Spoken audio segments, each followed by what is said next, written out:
എല്ലാവർക്കും BM മീഡിയയിലേക്ക് സ്വാഗതം. നമ്മളിന്ന് ചർച്ച ചെയ്യാൻ പോകുന്നത് SCERT എക്കണോമിക്സ് ടെക്സ്റ്റ് ബുക്കാണ് +1. അതിലെ സ്വാതന്ത്ര്യത്തിന് മുമ്പുള്ള ഇന്ത്യൻ സമ്പദ്ഘടന എന്ന ടോപ്പിക്കാണ് നമ്മളിതിൽ ചർച്ച ചെയ്യുന്ന പോകുന്നത്. നമ്മൾ ഡിസ്ക്രിപ്റ്റീവ് ടൈപ്പിലാണ് ചർച്ച ചെയ്ത് പോകുന്നത്. കാരണം ഇപ്പോൾ PSCക്ക് ചോദിക്കുന്നത് സ്റ്റേറ്റ്മെൻറ്റ് ടൈപ്പ് ക്വസ്റ്റ്യനാണ്. അപ്പോൾ ഡീറ്റെയിൽഡ് ആയിട്ട് തന്നെ പഠിച്ചു പോകേണ്ടതുണ്ട്. അതുകൊണ്ടാണ് ഇപ്പോൾ ഇങ്ങനെ ഡീറ്റെയിൽഡ് ആയിട്ട് വീഡിയോ ചെയ്യുന്നത്. അപ്പോൾ ചിലപ്പോൾ ബോറ് തോന്നിയേക്കും, പക്ഷേ ഒന്ന് ഇടയ്ക്കിടയ്ക്ക് സ്ഥിരമായിട്ട് കണ്ടു തുടങ്ങിയാൽ ബോറൊക്കെ മാറും. അപ്പോൾ ഒന്ന് അഡ്ജസ്റ്റ് ചെയ്യാം. ഓക്കെ, അപ്പോൾ നമുക്ക് വീഡിയോയിലേക്ക് കിടക്കാം. നേരെ വീഡിയോയിലേക്ക് പോകാം.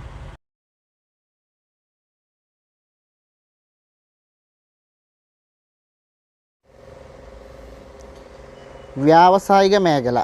ഇന്ത്യൻ വ്യവസായങ്ങളുടെ തകർച്ചയ്ക്ക് ആക്കം കൂട്ടിയ ബ്രിട്ടൻ്റെ വ്യാവസായിക നയങ്ങളുടെ പ്രധാന ലക്ഷ്യങ്ങൾ. ബ്രിട്ടനിൽ വളർന്നു വരുന്ന ആധുനിക വ്യവസായങ്ങൾക്ക് ആവശ്യമായ അസംസ്കൃത വസ്തുക്കൾ കയറ്റുമതി ചെയ്യുന്ന രാജ്യമാക്കി ഇന്ത്യയെ മാറ്റുക.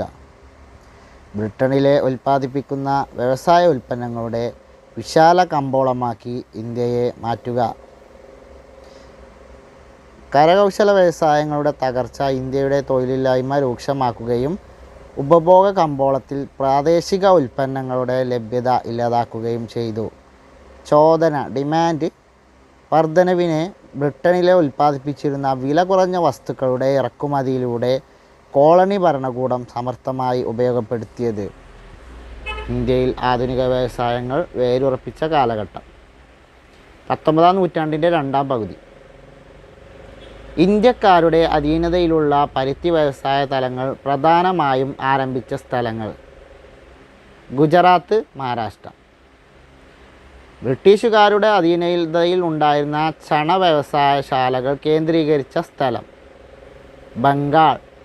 ഇന്ത്യയിൽ ഇരുമ്പുരുക്ക് വ്യവസായം പ്രവർത്തനമാരംഭിച്ച കാലഘട്ടം: 20-ാം നൂറ്റാണ്ടിൻ്റെ ആരംഭത്തിൽ.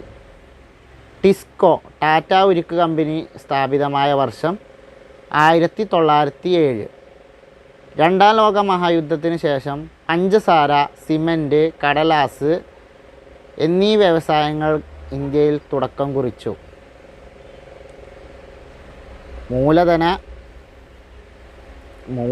ചരക്ക് വ്യവസായങ്ങൾ, ക്യാപിറ്റൽ ഗുഡ്സ് ഇൻഡസ്ട്രി എന്നതുകൊണ്ട് അർത്ഥമാക്കുന്നത് ഉൽപ്പന്നത്തിനാവശ്യമായ യന്ത്രസാമഗ്രികൾ നിർമ്മിക്കുന്ന വ്യവസായങ്ങളാണ് ക്യാപിറ്റൽ ഗുഡ്സ് ഇൻഡസ്ട്രി. അടുത്തത് വിദേശ വ്യാപാരം.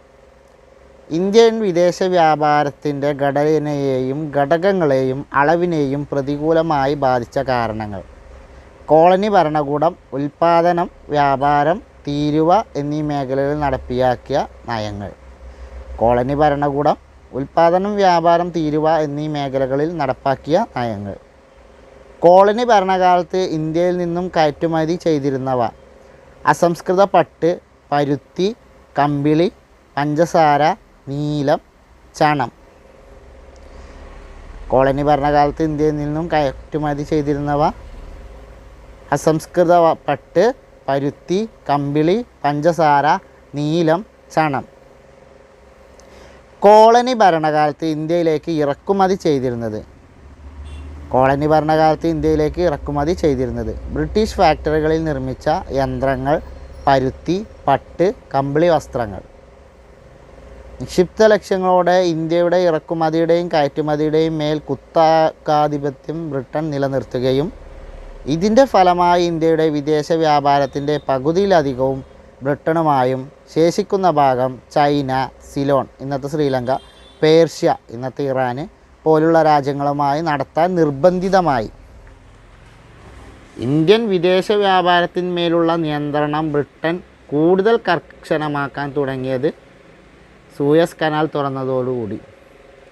ബ്രിട്ടീഷ് ഭരണകാലത്തെ വിദേശ വ്യാപാരത്തിൻ്റെ പ്രത്യേക ലക്ഷ്യം ഉയർന്ന കയറ്റുമതി മിച്ചം സൃഷ്ടിക്കുക എന്നതായിരുന്നു. ഈ വ്യാപാര മിച്ചം സ്വർണത്തിൻ്റെയും വെള്ളിയുടെയും ഒഴുക്ക് വർദ്ധിപ്പിച്ചില്ല. എന്നാൽ ഇവ ബ്രിട്ടീഷുകാരുടെ ഭരണ യുദ്ധ ചെലവുകൾക്കും ഒപ്പം വിവിധ സേവനങ്ങളുടെ ഇറക്കുമതി ചെലവിനായും വിനിയോഗിച്ചു. ഇതെല്ലാം ബ്രിട്ടനിലേക്കുള്ള ഇന്ത്യൻ സമ്പത്തിൻ്റെ ഒഴുക്ക് സുഗമമാക്കി. ജനസംഖ്യാസ്ഥിതി. ഇന്ത്യയിൽ ആദ്യമായി ഒരു ഔദ്യോഗിക സെൻസസ് നടന്ന വർഷം 1881. ഇന്ത്യയിൽ ആദ്യമായി ഒരു ഔദ്യോഗിക സെൻസസ് നടന്ന വർഷം 1881. ഇന്ത്യയിൽ സെൻസസ് നടക്കുന്നത് 10 വർഷം കൂടുമ്പോൾ. ഇന്ത്യയിൽ സെൻസസ് നടക്കുന്നത് 10 വർഷം കൂടുമ്പോൾ. ഇന്ത്യ ജനസംഖ്യാ പരിവർത്തനത്തിൻ്റെ ആദ്യഘട്ടം എന്നറിയപ്പെടുന്നത് ഡെമോഗ്രാഫിക് ട്രാൻസ്ലേഷൻ 1921 മുമ്പ്. ഇന്ത്യ ജനസംഖ്യാ പരിവർത്തനത്തിൻ്റെ രണ്ടാം ഘട്ടം എന്നറിയപ്പെടുന്നത് 1921 ശേഷം. ജനസംഖ്യാ പരിവർത്തനം അഥവാ ഡെമോഗ്രാഫിക് ട്രാൻസിഷൻ അതിൻ്റെ ഒന്നാം ഘട്ടം എന്നറിയപ്പെടുന്ന ആദ്യഘട്ടം 1921 മുമ്പും രണ്ടാം ഘട്ടം 1921 ശേഷവും. കോളനി ഭരണകാലത്ത് ഇന്ത്യയുടെ സാക്ഷരതാ നിരക്ക് 16% താഴെ. കോളനി ഭരണകാലത്ത് ഇന്ത്യയുടെ സ്ത്രീ സാക്ഷരതാ നിരക്ക് 7% താഴെ. കോളനി ഭരണകാലത്ത് ഇന്ത്യയുടെ മൊത്തം മരണനിരക്ക് ഉയരുവാനുണ്ടായ കാരണം പൊതുജനാരോഗ്യ സൗകര്യങ്ങൾ നല്ലൊരു വിഭാഗം ജനങ്ങൾക്കും ലഭ്യമായിരുന്നില്ല. ഉണ്ടായിരുന്നവ തന്നെ തീർത്തും അപര്യാപ്തമായിരുന്നു. അതിനാൽ വായു ജലജന്യ രോഗങ്ങൾ വ്യാപകമാവുകയും ഇവ പിടിപെട്ട് ധാരാളം ആളുകൾ മരിക്കുകയും ചെയ്തു. ഇന്ത്യൻ ജനത പാപ്പരാകുന്നതിനും ഇന്ത്യക്കാരുടെ ഉയർന്ന മരണനിരക്കിനും കാരണമായത് പൊതു ആരോഗ്യ സൗകര്യങ്ങളുടെ അഭാവം, ഇടയ്ക്കിടെയുള്ള പ്രകൃതി ദുരന്തങ്ങൾ, ക്ഷാമം. കോളനി ഭരണകാലത്ത് ഇന്ത്യയിലെ ശിശുമരണ നിരക്ക് 1218 എന്ന നിരക്കിലായിരുന്നു. കോളനി ഭരണകാലത്ത് ഇന്ത്യയിലെ ആയുർദൈർഘ്യം 44 വർഷം. ഇനി നമ്മൾ ബ്രിട്ടീഷുകാരുടെ കാര്യം പറഞ്ഞപ്പോൾ പറഞ്ഞ സൂയസ് കനാലിനെ കുറിച്ചൊന്ന് നോക്കാം. വടക്ക് കിഴക്കൻ ഈജിപ്തിലെ സൂയസ് കരയിടുക്കിന് സമാന്തരമായി വടക്ക് തെക്ക് നീണ്ടുകിടക്കുന്ന മനുഷ്യനിർമ്മിത ജലമാർഗമാണ് സൂയസ് കനാൽ. വടക്ക് കിഴക്കൻ ഈജിപ്തിലെ സൂയസ് കരയിടുക്കിന് സമാന്തരമായി വടക്ക് തെക്ക് നീണ്ടുകിടക്കുന്ന മനുഷ്യനിർമ്മിത ജലമാർഗമാണ് സൂയസ് കനാൽ. സൂയസ് കനാൽ ബന്ധിപ്പിക്കുന്നത് മെഡിറ്ററേനിയൻ കടലിൻ്റെ പോർട്ട് സെയ്ദിനെയും ചെങ്കടലിൻ്റെ കൈവഴിയായ സൂയസ് ഉൾക്കടലിനെയും പരസ്പരം ബന്ധിപ്പിക്കുന്നു.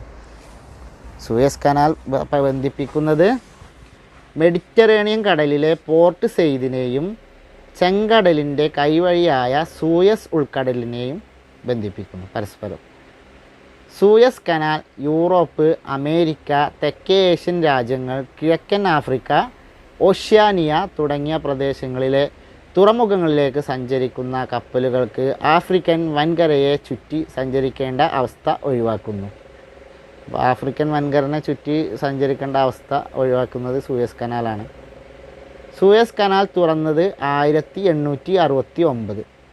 സൂയസ് കനാൽ തുറന്നത് 1869.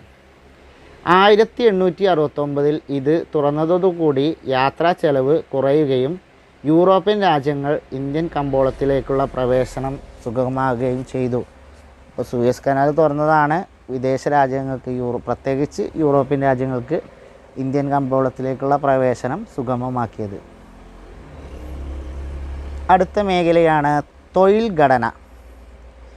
കോളനി ഭരണകാലത്ത് വിവിധ വ്യവസായങ്ങളിലും മേഖലകളിലും തൊഴിൽ ചെയ്തിരുന്നവരുടെ വിതരണത്തിൽ ചെറിയ മാറ്റങ്ങൾ പ്രകടിപ്പിച്ചു. മൊത്തം തൊഴിൽ ശക്തിയുടെ ഏകദേശം 70% മുതൽ 75% വരെ കാർഷിക മേഖലയിലായിരുന്നു. നമ്മൾ നേരത്തെ പറഞ്ഞതാണ്, കാർഷിക മേഖലയിൽ പറഞ്ഞതാണ്. ഇന്ത്യയിൽ 80% ജനങ്ങൾ കൃഷിയും അതുമായി ബന്ധപ്പെട്ടുമായിരുന്നു ജീവിച്ചിരുന്നത് എന്ന്.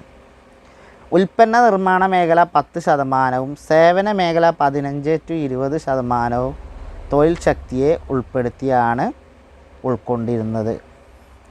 പശ്ചാത്തല സൗകര്യങ്ങൾ. കോളനി ഭരണകാലത്ത് ഇന്ത്യയുടെ പശ്ചാത്തല സൗകര്യങ്ങളായ റെയിൽവേ, തുറമുഖം, ജലഗതാഗതം, തപാൽ, കമ്പിത്തപാൽ എന്നിവ വികസിച്ചു. ബ്രിട്ടീഷ് ഭരണത്തിന് മുമ്പ് നിർമ്മിച്ച റോഡുകൾ ആധുനിക ഗതാഗതത്തിന് ഒട്ടും അനുയോജ്യമായിരുന്നില്ല. അപ്പോൾ പശ്ചാത്തല സൗകര്യങ്ങളുടെ വികസനം കുറച്ചൊക്കെ ഉണ്ടായിട്ടുണ്ട് കോളനി ഭരണകാലത്ത്. പ്രധാനമായും റെയിൽവേ, തുറമുഖം, ജലഗതാഗതം, തപാൽ, കമ്പിത്തപാൽ എന്നിവ വികസിച്ചു.